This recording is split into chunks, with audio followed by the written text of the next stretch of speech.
నమస్తే, welcome to Leo. మనతో ఉన్నారు పొలిటికల్ అనలిస్ట్ అడుసుమల్లి శ్రీనివాస్ గారు. సార్ నమస్తే. నమస్కారం అండి. సార్, వైఎస్ సునీత గారు దాదాపు తండ్రిని కోల్పోయిన తర్వాత సొంత అన్న దాదాపు 5 ఏళ్ళుగా సీఎం ఉన్న తర్వాత కూడా ఎక్కడ కూడా తను అనుకున్నది నెరవేరలేదు. వాళ్ళ తండ్రిని చంపింది ఎవరు కూడా కనిపెట్టలేదు. కానీ ఇప్పుడు కళలు సాకారం అవుతున్నట్టు కనిపిస్తున్నాయి. దాదాపు చెప్పులు అరిగేలాగా సుప్రీంకోర్టు చుట్టూ తిన్నటువంటి ఒక సునీత గారి యొక్క ఆశలు ఇప్పుడు నెరవేరేలాగా ఉన్నాయి. ఎందుకంటే ఈరోజు తీసుకున్న యాక్షన్ ఏదైతే ఉందో సిఐ శంకరయ్య పైన ఇప్పుడు ఖచ్చితంగా ఒక అడుగు ముందు పెడేటట్లుగా ఉంది. సో మీరేం చెప్తారు దీని గురించి? ఇప్పుడు వివేకానంద రెడ్డి గారు మర్డర్ జరిగింది. ఎంత దుర్మార్గం అంటే దోషులు అలాగా తెర వెనకే ఉండిపోయారు. సూత్రధారి అవినాష్ రెడ్డి అక్యూజ్డ్ అయినా అతని దాకా రావట్లా చట్టం. అంటే ఎప్పుడు అరెస్ట్ చేశారు, ఎప్పుడు బెయిల్ ఇచ్చారు కూడా తెలియకుండా అయిపోయింది. అతను అరెస్ట్ చేయడానికి సిబిఐ కూడా అరెస్ట్ చేయలేకపోయారు. అంటే ఆ కేసుని నీరు గారు చేయడానికి మోటివ్ ఉన్న వాళ్ళని కొంతమందిని చూసుకుని వాళ్ళ మీద నెట్టేసి అందులో వరుసగా 1 by 1 సాక్షులందరిని లేపేసి కేసులు కొట్టించేసుకోవడానికి ప్లాన్ అన్నమాట. ఎంత కుట్రపూరితంగా వ్యవహరిస్తారు జగన్మోహన్ రెడ్డి గారు అవినాష్ రెడ్డిని. వాళ్ళు ఏమనకూడదంటే ఎవరు వాళ్ళు ఎవరిని ఏదైనా విమర్శిస్తే వాళ్ళ అంకల్ కుక్క నోట్లో కరబెట్టినట్టు మాట్లాడుతున్నారు వచ్చి వాళ్ళే. ఇప్పుడు ఇవాళ మన ప్రస్తుతం టాపిక్ ఎందుకు వచ్చింది, వాళ్ళ సిఐగా ఉన్న శంకరయ్య, అతను పులివెందుల సిఐ, అతను ఆ క్రైమ్ సీన్ చూశాడు. అది చూసిన వెంటనే అది మర్డర్ అని అర్థం అవుతుంది. ఎవరికైనా చంటి పిల్లడికైనా సరే అర్థమవుద్ది. అర్థమైన తర్వాత వాళ్ళు దాన్ని తుడిచేసి కొట్లేతం అతను ఎదురుకుండానే జరిగింది. అతను వచ్చినప్పటికే కొంతవరకు ఆ శవాన్ని అటు ఇటు మార్చడం అంతా జరిగింది. అది చూసి ఇతను వాళ్ళ మీద రంకిలేసాడు. వాళ్ళు ఏదోటి తోసిపాముకి తెల్లేసరి పెడితే కొంచెం ఊగినట్టుగా ఇతను సైలెంట్ అయ్యాడు. అయినా సరే అతనికి గుండెలు గొప్పగొప్ప ఉంటున్నాయి. అలాగే అప్పుడున్న ప్రభుత్వం అతన్ని సస్పెండ్ చేసింది. తర్వాత అతను సిట్కి వీళ్ళు చేసిన ఇది ఎప్పుడైతే మర్డర్ అని బయటపడిందో నేర స్థలంలో ఆ ఆనవాళ్ళన్నీ తుడిచివేయడం పెద్ద నేరం. క్రైమ్ సీన్లో డిస్ట్రాయ్ చేశాడు ఆ ఎవిడెన్సెస్ అన్నీ. దాంట్లో ఇతను కూడా భాగమవుతాడు. ఎందుకంటే ఇప్పుడు ఎప్పుడైతే వీళ్ళు సిట్టు తర్వాత సిట్టు దర్యాప్తు చేసి ఇప్పుడు సిబిఐ కావాలని డిమాండ్ చేశారు. వాళ్ళు ప్రతిపక్షంలో ఉండగా సిబిఐ వచ్చింది. సునీత గారు కోరిక మీద సిబిఐ వచ్చింది. వచ్చిన తర్వాత ఇతను అడ్డం తిరిగాడు. ఇతనికి సిఐ నుంచి డిఎస్పీ ప్రమోషన్ ఇచ్చారు. ఏంటండి ఇతను ప్లేట్ మార్చాడు. నన్ను కొట్టి బలవంతంగా చెప్పించారు అన్నాడు. అంటే ఇన్ని రకాలుగా ఇంత దారుణంగా కక్కుతి పడాల్సిన అవసరం ఒక ఆఫీసరు, నీ ఉద్యోగ ధర్మం నువ్వు చూసినట్టు చెప్పడానికి నీకు రోగం ఏంటి? నువ్వు తప్పు నీ కింద పెట్టుకుని నువ్వు పరమ దుర్మార్గులు, కర్కోటకులు, నీచులు, నికృష్టులు, హత్యాకాండ సొంత మనుషులను కూడా పీగలకు వచ్చి చంపేసిన వాళ్ళకి నువ్వు ఎలా మద్దతు ఇస్తావు? వాళ్ళు చేసిన తప్పులు ఏంటంటప్పుడు వాళ్ళు హత్య చేయించేసి వాళ్ళు దగ్గరుండి సాక్ష్యాలు మాయం చేసి ఇతను సహకారం తీసుకుని పోలీస్ అధికారికి దగ్గరుండి కూడా అతను అబ్జెక్ట్ చేయకపోగా వాళ్ళ మీద కేసు నమోదు చేసి వాళ్ళు అరెస్ట్ చేయాలి ఫస్ట్నే. ఇవన్నీ చేయకపోగా మనకు ఉండిపోయాడు. వాళ్ళు ఏం చేశారు, జగన్మోహన్ రెడ్డి పొద్దున్నే తెలిసినా సాయంత్రం తీరిగ్గా వచ్చి ఎలా చంపారు చెప్తాడు. దగ్గర కూర్చుని చూసినట్టుగా. ముందు గుండెపోటు అంటారు, తర్వాత గొడ్డలపోటు అని తెలిసింది. మన్నాడు పొద్దున్న పేపర్లో చంద్రబాబు నాయుడు గారి చేతిలో కత్తెట్టి ఇది ఏం చంపేశాడు అంటారు. ఏమంటే సిబిఐ వచ్చింది, దర్యాప్తు చేసింది. అందులో దస్తగిరిని ఆయన ఏం జరిగిందో మొత్తం చెప్పాడు. జనాలకు ఇంకా బాగా తీయడానికి ఎవరో సినిమా కూడా తీశారు, వివేకం అని. మొత్తం జరిగినట్టు చూపించారు వాళ్ళు. ప్రజలందరూ పూర్తిగా సినిమాని నమ్మారు, దస్తగిరి చెప్పింది నమ్మారు. వీళ్ళకి పాడి కట్టారు అధికారానికి. ఇప్పుడు ప్రభుత్వం మారింది. అయినా సరే ఆ కేసులో చలనం లేదనేటువంటిది చాలా దురదృష్టకరమైన విషయం. ఏంటంటే కోర్టు పరిధిలో బంతాట ఆడుతున్నారు దాన్ని. ఈ ప్రభుత్వం చేతిలో లేదు, సిబిఐ చేతిలో ఉంది. అది ఈ ప్రభుత్వం తీసుకోవాల్సిన చర్య తీసుకోవడం మొదలైనట్టే.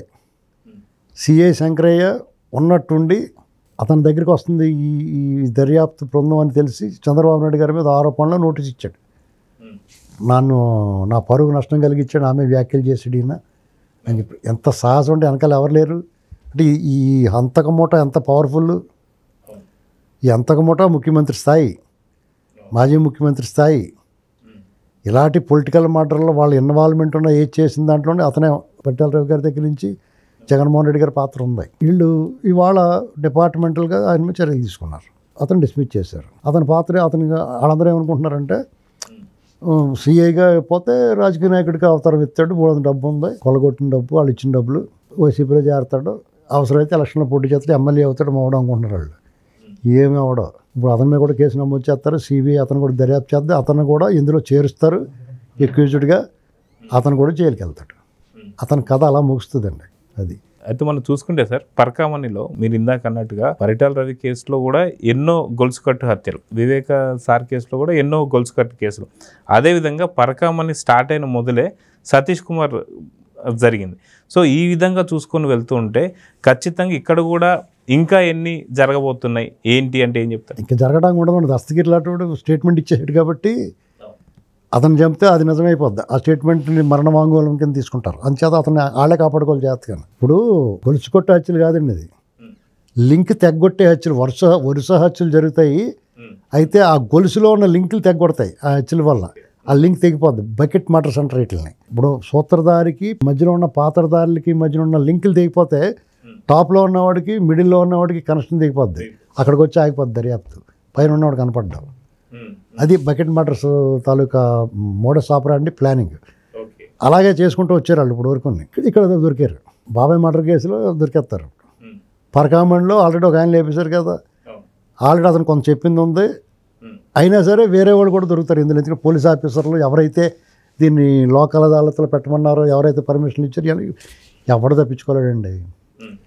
చట్టం తన పని తాను కరెక్ట్గా చేస్తే ఎవడు తప్పించుకోలేడు. ఇప్పుడున్న ప్రభుత్వం చట్టాన్ని తన పని తాను చేసుకోమని చెప్తుంది. చట్టం తన పని తాను చేయకపోతే అదుపు చేసే శక్తి ఉంది వీళ్ళకి. చట్టాన్ని తన పని తాను గట్టిగా చేయించగలుగుతారు వీళ్ళు. లేట్ అవ్వచ్చు కొద్దిగా. భూమి అందుకుందంటే ఆ వేగాన్ని ఎవడు అందుకోలేడు. ఒకళ్ళంకలు ఒకళ్ళు తొక్కిసలాడుకుంటూ జైల్లో పోతారు వీళ్ళందరూ. సో ఇక్కడ మనం చూసుకుంటే సార్, వాస్తవానికి సునీత గారు కూడా ఆరోపిస్తుంది ఏంటి అంటే సరైన పద్ధతిలో ఇక్కడ విచారణ జరగడం లేదు. గత 5 ఏళ్ళుగా ఇదే జరిగింది. కానీ ఇప్పుడు కొంత పురోగతి రావాలంటే ఫస్ట్ మనకి మీడియా ముఖంగా అందరికన్నా ముందు ఇది గుండెపోటు అని చెప్పింది విజయసాయిరెడ్డి. తర్వాత జగన్మోహన్ రెడ్డికి ఎవరు ఫోన్ చేశారు, జగన్మోహన్ రెడ్డి సాయంత్రం దాకా ఎందుకు తీసుకున్నాడు, వాళ్ళ డ్రైవర్ ఏమైపోయాడు, ఇలాంటివన్నీ వస్తాయండి.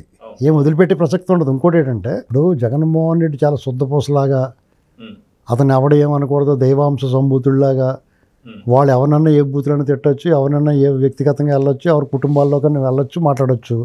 అతను ఏమనకూడదు అనుకుంటారు అమాయకులు. అతనేనా అంటే వీళ్ళకి నొప్పి వస్తుంది, పెయిన్. వీళ్ళు ఫీల్ అవుతున్నారు. వాళ్ళకి తెలియని విషయం ఏంటంటే జగన్మోహన్ రెడ్డి వీళ్ళు ఎవరు ఆనరు కంటికి. వీళ్ళకి ఏం జరిగితే కూడా అతను పట్టించుకోడు.